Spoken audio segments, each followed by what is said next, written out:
Right, hello guys, welcome to another video. Today you join me in a very old car, and this is the car that I'm planning to do some modifications to. I bought this car a few months ago from an auction, and my idea was to just, put some wheels on it, lower it a bit and drive it around. But my dad, he wants to take it to the next level. So this is kind of really his project car. Even though I bought it, he's going to do most of the important work. We bought some wheels and we've got some lowering springs, and that's about it so far. The other modifications will come a bit later. For now, well, I'll show you the car.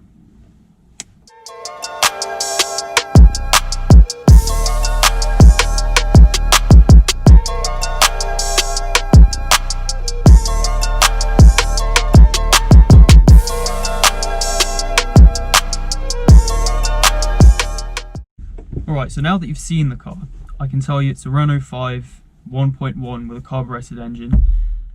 It's basically a bottom spec car, and I know what you're thinking, it looks terrible. Like, the wheels, they're rusted. I tried to go over them with some sandpaper, try to get off that surface rust, but it just looks terrible. So the new wheels should improve that.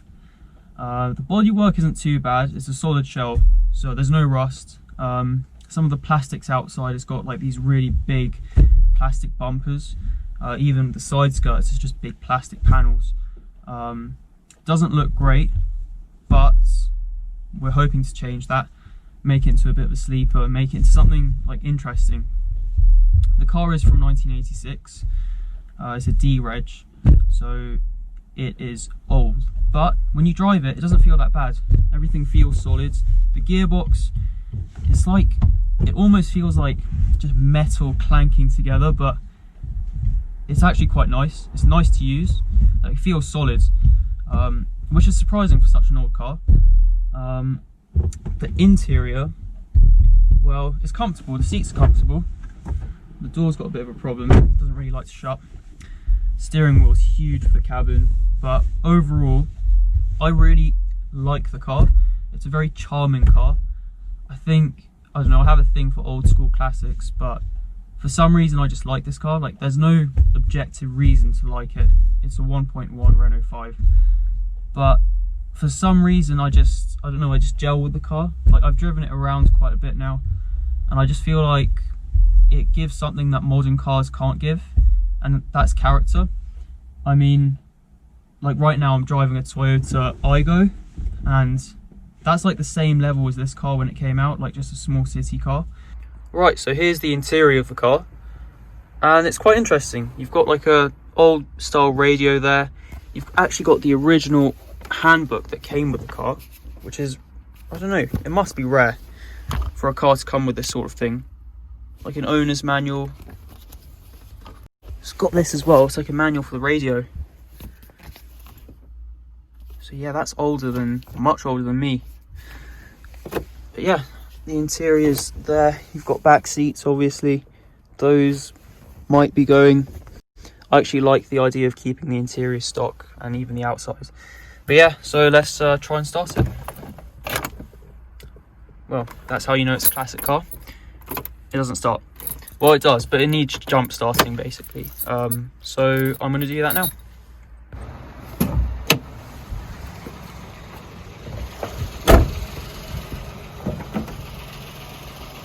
There's the beast, the 1.1 litre carbureted engine. And yeah, I'm going to jump start it with this. Alright, so I've connected all the terminals, and let's start it. Okay. Uh-oh. What is happening here? Bear with me, 1 second. Okay, let's try this again.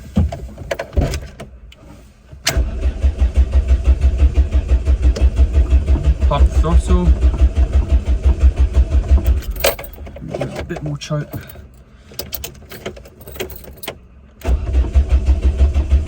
Come on, come on. Any minute now, she'll start. Yes, there we go. You see that? Right, so right now it's revving quite high, and that is because I have the choke on. So with old cars you have something called a choke, and you pull this all the way up and it opens the basically the throttle valve, and it opens it fully. Well, at least that's what I think it does. And that helps old cars with carburetors to warm up and just gets enough air and fuel through the car. And obviously I was pumping fuel with the throttle through the car, and I'm just going to give it a few minutes to warm up now. Right, so this is how she sounds. Not bad for a 1.1 in my opinion. Let's go and have a look at the engine.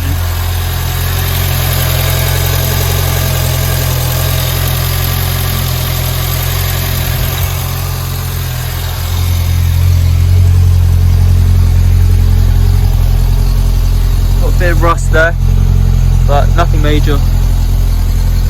There's a few niggles with the car, but it has got 120,000 miles.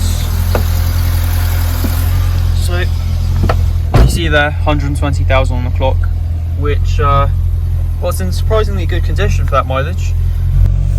Right, so there's a couple more urgent things we need to do with the car. We need to do an oil change, and we need to do a coolant flush. That's because the coolant, it looks really old, and when we checked the oil was quite low. I topped it up, but it's best to do a full oil change when you buy a car, because you don't know if the last owner's done it regularly, and you don't know how they've treated the car, so you might as well, you know, do it straight away as soon as you buy the car. But otherwise, the car's very solid.